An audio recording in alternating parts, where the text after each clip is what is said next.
Boa noite a todos, tudo beleza? Vamos começar então, olha. Meus queridos, hoje então a gente está começando, né, tá continuando aquele estudo de dinâmica, né? Forças, leis de Newton. No final da aula passada a gente estava falando sobre as forças da natureza. Lembra que a gente estava falando sobre forças gravitacionais, forças eletromagnéticas, forças nucleares, né? A gente falou um monte de coisa, né, relacionada com isso. E aí, de repente, você aprendeu um monte de coisas que são, na verdade, surpreendentes, né? Deixa eu fazer umas figurinhas para tu se lembrar de alguns babadinhos, né? Por exemplo, que é uma coisa mais surpreendente, né? Que alguém dizer para você, olha, que a atração é uma força eletromagnética, né, professor? Pois é, professor, como é que eu ia pensar nisso, né? Pois é.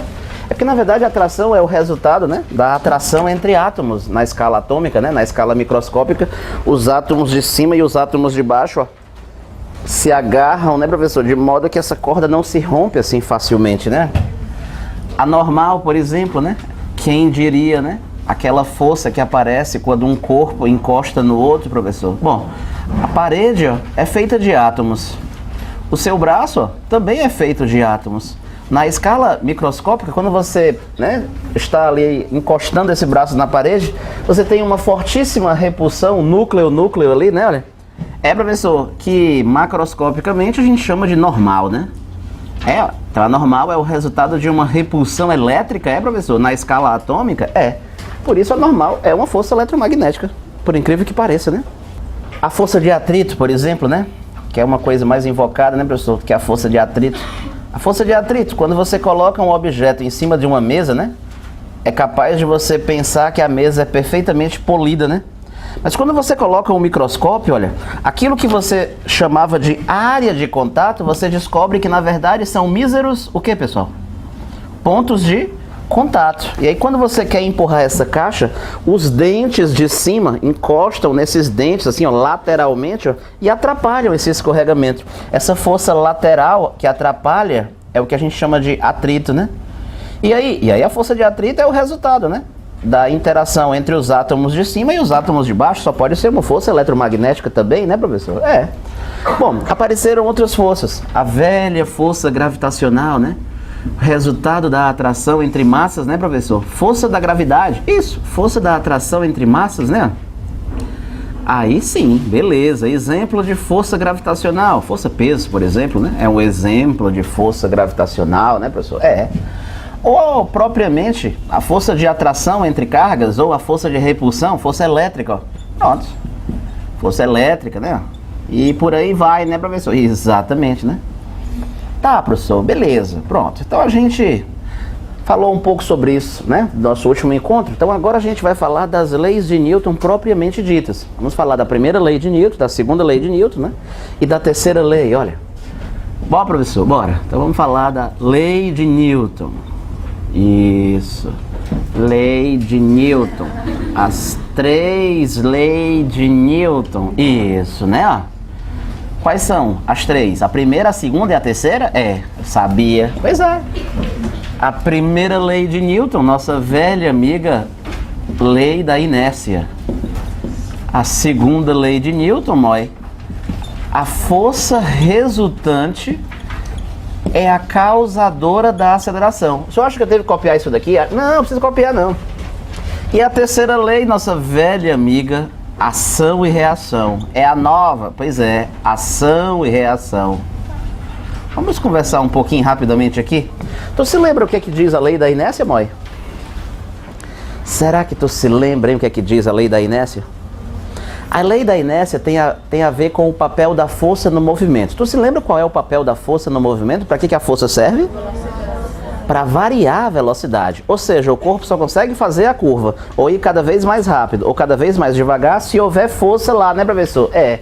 E portanto, Renato Brito, a lei da inércia diz o seguinte: um corpo livre da ação de forças, ele não consegue mudar a sua velocidade por si só, né? Para variar a velocidade dele, tem que ter força na jogada. É. Por si só, professor, ele não consegue variar a sua velocidade? É.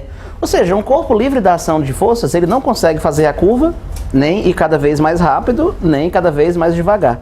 Ou seja, um corpo livre da ação de forças, ele permanece do jeito que ele estiver. Se ele estiver andando em MRU, ele continuará andando em MRU para sempre, né? Que é um movimento que não tem variação de velocidade, né? Se ele estiver em repouso permanente, ele vai continuar assim para sempre, né?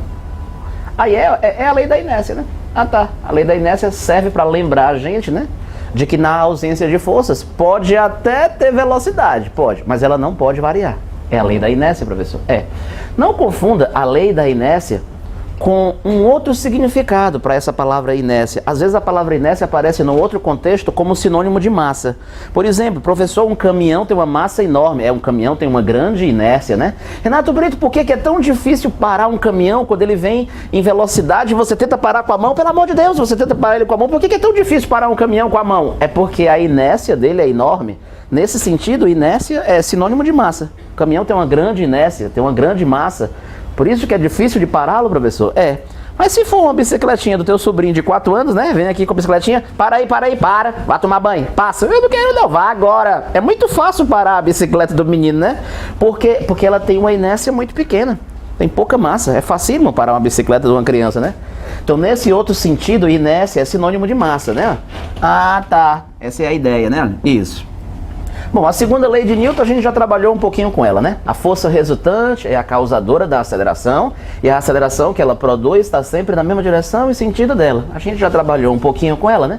Naquela aula de Aristóteles e Galileu e hoje vai ser o prato do dia, né? Vai ser essa daqui, professor? Vai. Bom, a terceira lei de Newton é a ação e reação. Essa é a que costuma causar aí uma certa dificuldade para os alunos. É, professor? É. Eu vou gastar alguns minutinhos falando sobre a lei da ação e reação agora para esclarecer alguns pontos importantes, certo?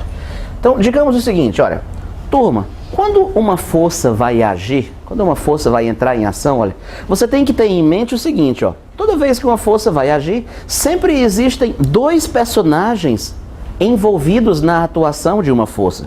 Quais são, professor? O corpo que vai causar a força e o corpo que vai sofrer a força. E o cara que vai causar, normalmente, não é quem vai sofrer, né? A não ser que você faça a força em si mesmo, né? E aí é muito monga, né? Putz grila, né? Então, normalmente, professor, então existem dois personagens envolvidos na atuação da força. O cara que vai causar a força e o que vai sofrer. E normalmente são corpos diferentes, né? Lógico. Então, por exemplo, pergunto pra ti, quando você desenha a força num corpo, a força é desenhada em quem está causando a força ou ela é desenhada em quem está sofrendo essa força? Você desenha a força no causador ou na vítima? Se você tiver com dificuldade, eu vou te ajudar. Ó. Quando você tem um bloquinho e você desenha aqui essa força F, ó, essa força F está desenhada no bloco, porque o bloco está causando essa força ou porque ele está sofrendo? Porque ele está sofrendo, a força é desenhada na vítima, né, professor? É. A força é desenhada na vítima, ó, professor, essa tração, ó, é desenhada nessa aqui porque essa bichinha é vítima dessa tração. Ah, tá, e assim por diante. A força é desenhada na vítima. Tá, professor? E aí? Pronto. Então vamos entender essa situação de ação e reação, certo? Digamos, por exemplo, que você chegou, né, em casa e encontrou o seu carro batido aí, né, e o camarada não deixou nenhum bilhete, você ficou pé da vida, chegou em casa com raiva e decidiu dar um murro na parede, né? Como se isso fosse resolver alguma coisa. Pois é, né? Mas sabe como é que é, né? O cara chegou com raiva, né? Aí tacar um murro na parede, ah, filho da mãe, pá! E aí? Pronto. E aí o que que acontece? Quando você aplica a força na parede, vou desenhar aqui a força, ó. Professor, que força é essa aqui que o senhor desenhou na parede? Veja, essa força é a força que a mão aplicou na parede. Ela está desenhada na parede, professor, porque ela age na parede. E, portanto, se ela age na parede, Renato Brito, essa força só pode trazer consequências para a parede. Ou seja, se ela vai afundar a parede, né? Se ela vai arranhar, se a parede for de gesso, vai cair um pedaço da parede, né? Essa força só pode trazer consequências para a parede. É a força que a mão faz na parede. Isso, ela está desenhada na parede. Ela age na parede e só traz consequências para a parede. Então, por exemplo, olha, essa força não pode trazer consequências para essa mão. Por um motivo simples, ela não está agindo na mão. Então não faz sentido, por exemplo, quando você fala assim, ó. Ai, que foi, menino? A minha mão tá doendo. Por que tua mão tá doendo? É por causa da força que eu fiz na parede. Mentira sua. A força que você fez na parede não pode fazer a sua mão doer. Ela não age na sua mão. Mas pior é que é, né? A força que você fez na parede não pode trazer dor para a sua mão porque ela não age na sua mão. Professor, então como é que é esse lance aí então? O lance, na verdade, aqui é o seguinte, ó. Ao encostar na parede, a parede necessariamente vai encostar em você, né? Já tentou encostar nela sem ela encostar em ti? Professor, se eu for bem rápido, eu pego nela, sem ela pegar em mim. Tu já pensou? Não dá não, né? Dá não, né? Se você pega na parede, ó, a parede pega em você, ó, se você atrai alguém, ó, você é atraído. Se você repele, você é repelido. Se você empurra, você é empurrado. Ó. Se você puxa, você é puxado. Ó. Essas ações são sempre mútuas, Não dá pra você pegar e sem ser pegado, não dá. Professor, não... Professor, não tem como atrair sem ser atraído? Não dá. Não tem como empurrar essa parede aqui sem ser empurrado por ela, não? Tem não. Se você empurra, você é empurrado e assim por diante. Ó. De modo que é o que a gente chama de interação. Renato Brito, quando você empurra, você vai ser empurrado também. Vai. É uma interação. Professor, o que é uma interação? Moi, uma interação é uma ação mútua entre dois corpos. Aqui, olha, nós temos uma interação. Professor, uma interação, então, necessariamente envolve o quê? Moi, uma interação envolve necessariamente um par de corpos e um par de forças, que a gente chama de um par de ação e reação. Isso, que a gente chama de um par de ação e reação. Normalmente as pessoas gastam um bom tempo se preocupando em saber qual dessas forças é a ação e qual é a reação. Você diria que qual dessas aqui deve ser a ação? Aí a pessoa pensa assim, professor, é o seguinte, ó, a ação é essa daqui porque essa que foi a primeira. É? Quem é que acontece primeiro? É a tua mão que encosta na lousa ou é a lousa que encosta na tua mão? Quem é que é primeiro? Se o senhor for rápido, o senhor ganha. Claro que não, né? É ao mesmo tempo, professor. Claro, meu amigo, é ao mesmo tempo. Não tem nada a ver dizer que foi o primeiro, não tem isso. Professor, mas na verdade, sabe o que é? É porque o senhor é que tem cérebro. Então a pessoa que tem cérebro é que teve a intenção de bater. Por isso que essa é a primeira e essa é a ação. Pronto, disse. Mas não tem nada a ver uma coisa com a outra, entende? Moral da história, mas que não tem a menor importância, não tem a menor relevância você passar um tempão querendo saber quem é a ação e quem é a reação. Não se preocupe, a ação não é sempre mútua, acontece sempre, professor, de duas em duas forças, é sempre mútua. Então eu posso dizer que essa é a reação dessa ou essa é a reação dessa, isso não é relevante? Não, isso não é relevante. O mais importante é você entender que toda interação envolve... O mais importante é você entender que toda interação envolve um par de corpos e um par de forças, e essas forças, Mois, são sempre de mesmo valor, mesma direção e sentidos contrários, mas o mais importante, que normalmente não se diz, são necessariamente forças de mesma natureza. Sério? O par de forças de ação e reação são forças sempre de mesma natureza? Como assim, professor? Por exemplo, olha, a reação a uma tração tem que ser uma tração. Sério? Uhum. A reação a uma normal só pode ser uma normal. Só pode ser a outra normal? Só. E a reação a uma força de atrito só pode ser uma força de atrito também, ó. É sério? É. A reação a uma força elétrica só pode ser uma força elétrica. A reação a uma força gravitacional só pode ser uma força gravitacional. A reação tem que ser uma força do mesmo tipo, da mesma natureza? É. Então já pensou como seria surpreendente? A Terra atrai a Lua gravitacionalmente. Aí a Lua pensa, quer saber, vou surpreendê-la, vou fazer uma força elétrica nela, quer ver, né? Pois é, não tem como. Professor, uma interação gravitacional envolve necessariamente um par de forças gravitacionais, não tem escapatória, né? Sério? É. E aí você começa a entender coisas do tipo, a reação a uma normal jamais poderia ser uma força-peso e vice-versa, né? Até porque nem sequer são forças de mesma natureza. A normal é uma força de natureza o quê, Moia? Eletromagnética, resultado da interação entre átomos, entre cargas elétricas, né? A força-peso, professor, é uma força gravitacional, decorre da atração entre massas. Uma coisa não tem nada a ver com a outra, né? É mesmo? É. Caracas, professor, é verdade.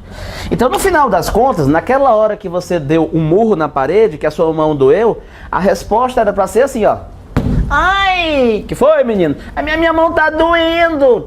Mas por que tua mão tá doendo? É por causa da força que a parede fez em mim. A resposta é essa. Sua mão tá doendo por causa da força que age da sua mão. Essa é a força que a parede fez na sua mão. Essa força é que age na sua mão e ela que traz consequências para sua mão. Se sua mão vai doer, se vai desmentir o seu dedo, se vai... Meu esmalte, eu quebrou a minha unha, pronto. É essa força que faz isso, né? Então a partir de agora tu já sabe, né? Ai, que foi, menino? É porque minha mão tá doendo por causa da força que a parede fez na minha mão. Maria, vai ali no quarto, a parede tá dando no menino, lá nesse quarto. Vai lá, vê lá. Ah, é isso. O menino começou a estudar física agora, ficou com essas viadagens. A parede, vai lá, tá dando nele a parede, vai lá, né, olha. O professor, mas tá certo? Ele tá certo, mas quem mandou ele dar na parede, né? Ah, mas então quer dizer que a minha mão está doendo por causa da força que a parede fez em mim. É estranho? É, mas é verdade, né? Sério? É. As pessoas, por algum motivo, elas acham que a reação é algo que vem após a ação, como se fosse uma espécie de vingança. Porque normalmente o professor do colégio, geralmente ele faça isso, geralmente o seu professor fala assim mesmo, né? Olha, um corpo fez a ação no outro. Aí ele pegou e fez a reação. Parece assim que ele olhou, pensou, né? Pois eu vou dar nele de volta, quero é ver, né? Como se fosse uma vingancinha. Mas você precisa se tocar, cara, que é ao mesmo tempo. Tem gente que pensa que é assim, ó. Eu fiz a ação nela, empurrei a menina. Aí ela olhou assim, esse gordo, vou reagir nele. Aí pensa depois e aí reage, vai, ó. Reagiu depois, professor. Mas não é assim depois não, é ao mesmo tempo. Na hora que eu empurro, eu já sou empurrado na mesma hora, entendeu? Caraca, eu pensava que a reação era um negócio que tinha depois. Não, é ao mesmo tempo, né? E uma outra coisa que as pessoas têm em mente é que a reação, né, ó, é a força que tenta cancelar. As pessoas têm isso na cabeça. Por exemplo, é essa a origem de toda a confusão. Quando você bota uma caixa em cima da mesa, aí a pessoa diz assim, ó, aqui tem a força peso agindo na caixa e essa mesa vai fazer na caixa uma normal.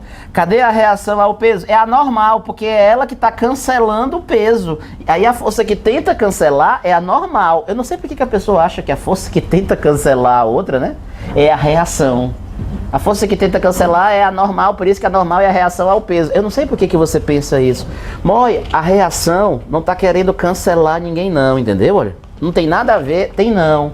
Professor, o problema é esse, eu nunca sei quem é a reação. Como é que eu faço para saber quem é a reação de uma força na hora da questão? Facílimo. Por exemplo, professor, eu quero saber quem é a reação dessa tração, ó. Quem é a reação dessa tração nessa figura? A reação dessa tração é a outra força que aparece com essa tração na mesma interação. A outra força que aparece com essa tração na mesma interação, ó, é essa. Pronto. Então eu vou dizer que essa é a reação dessa. Ou então que essa é a reação dessa. Sério? É. E professor, como é que eu faço para saber quem é a reação dessa normal? Ora, meu sonho. É? A reação a essa normal é a outra força que aparece junto com essa normal na mesma interação.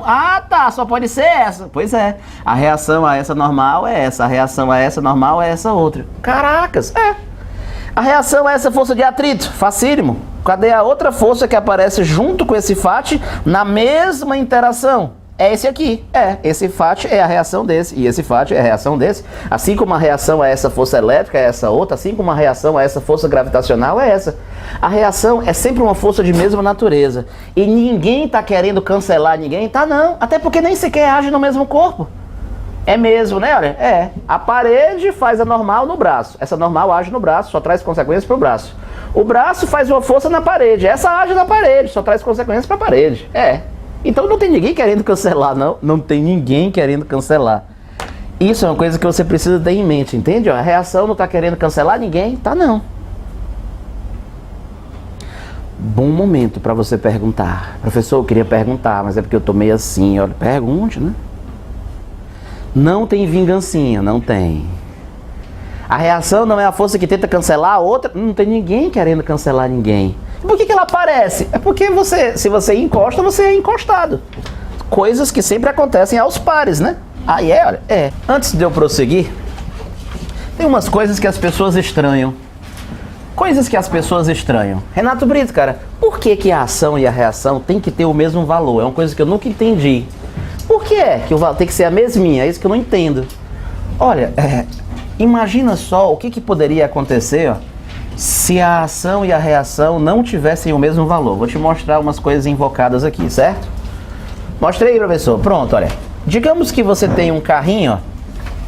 Carrinho tu tem aqui um carrinho. Sim, pronto, um carrinho com rodinhas, ó. Aê, isso. Dentro desse carrinho, ó, tu vai colocar dois corpos, duas cargas elétricas. Ó, duas cargas elétricas lá dentro desse carrinho, ó.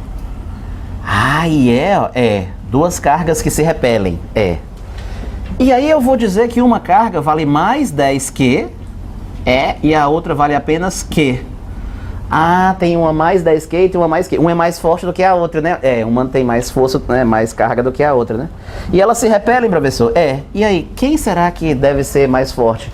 A força que a carga maior faz na menor ou a força que a menor faz na maior? Qual delas deve repelir a outra com mais força?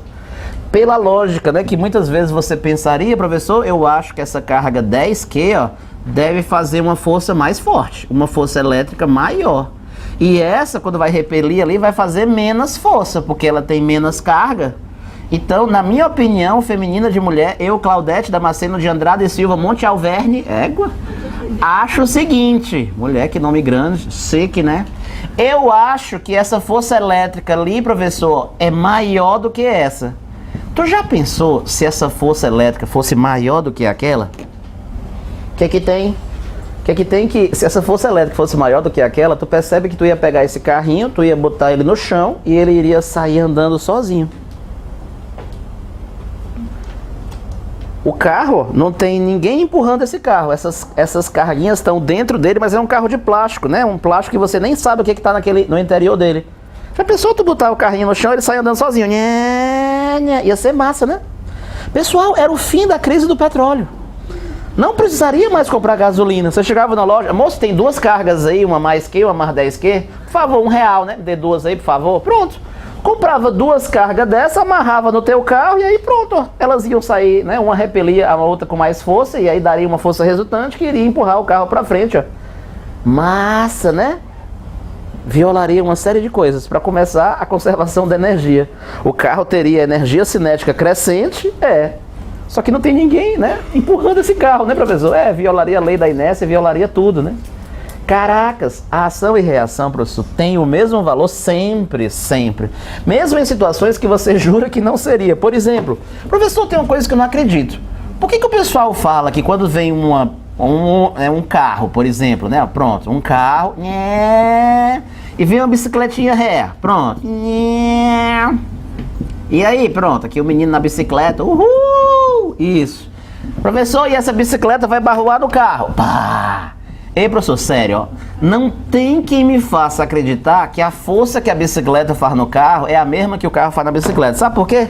Para começar, professor, a bicicleta fica só o maracujá e o carro nem amassa. Como é que a força é igual se a bicicleta fica só o foquito, né, professor? Que é isso, meu filho? Você pensa isso, né? Mas eu vou lhe explicar. Meu amigo, é o seguinte, ó. A força, ela é igualzinha. Ela tem o mesmo valor, professor? A força tem o mesmo valor. Acontece que forças de mesmo valor podem produzir resultados diferentes. Por exemplo, ó, se o carro, professor, for muito duro, se o carro for muito duro, ele vai amassar pouco. Eu acho que eu tô entendendo. Mas se a bicicleta for bem molezinha ré, ela vai amassar muito, vai. Mas a força é a mesminha. Professor, não é porque amassa mais que a força é maior, não. Amassou mais por outro motivo. Tá. Mas a força é a mesma, entende? Por incrível que pareça, a ação e reação sempre tem o mesmo valor. Por exemplo, outra situação invocada.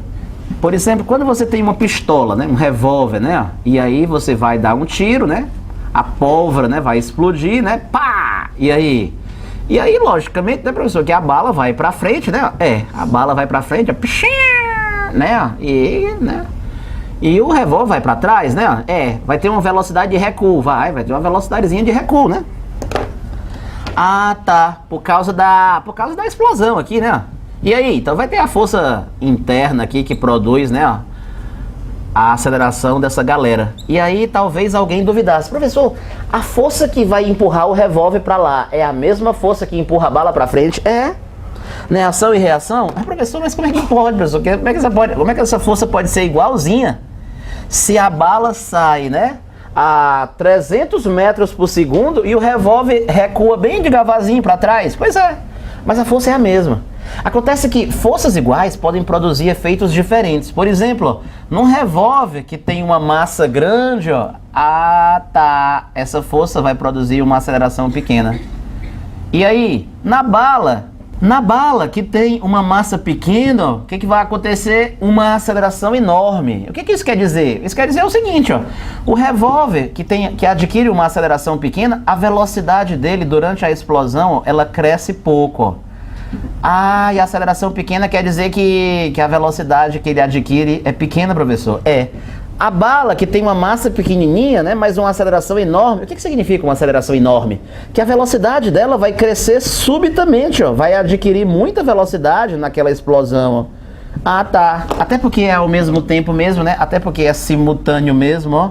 Professor, tô entendendo, é por isso que o revólver vai para trás bem devagarzinho, e a bala vai para frente, ó, com uma velocidade enorme, né? Moi, não interessa quão evoluído seja a tecnologia das armas, um revólver sempre terá que ser muito mais pesado do que a bala, né? Você nunca vai ouvir no noticiário: ladrões conseguem uma evolução tecnológica, estão fazendo agora revólveres com fibra de carbono que pesam muito pouco, né? E não serão detectados pelos detectores de metais, né? Se tu fizesse um revólver com a massa menor do que a da bala, tu já entendeu o que iria acontecer, né? O que, professor? O revólver ia virar a bala e a bala ia virar o revólver, né? Pare, eu vou atirar! E aí, o cara que atirou ia morrer, né, professor?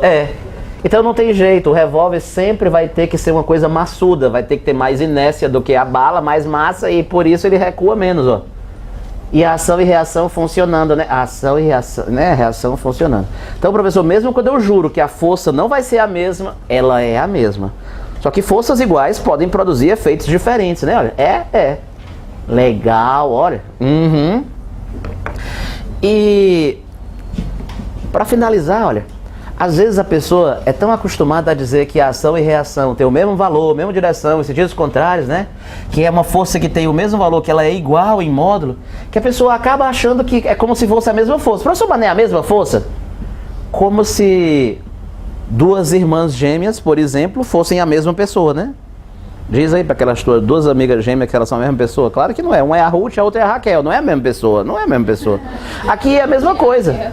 Essa força não é a mesma que essa, não? Claro que não. Essa age na mão, traz consequências para a mão. Essa age na parede, traz consequências para a parede. Não são a mesma força. Tá. Só tem o mesmo valor, entendeu? Tá. Mas não são a mesma força, né? Às vezes a pessoa, né, acha que é a mesma, porque tá vendo a mesma letra ali em cima, né? Que eu me refiro ao módulo dela, ó. Tá, né? Beleza?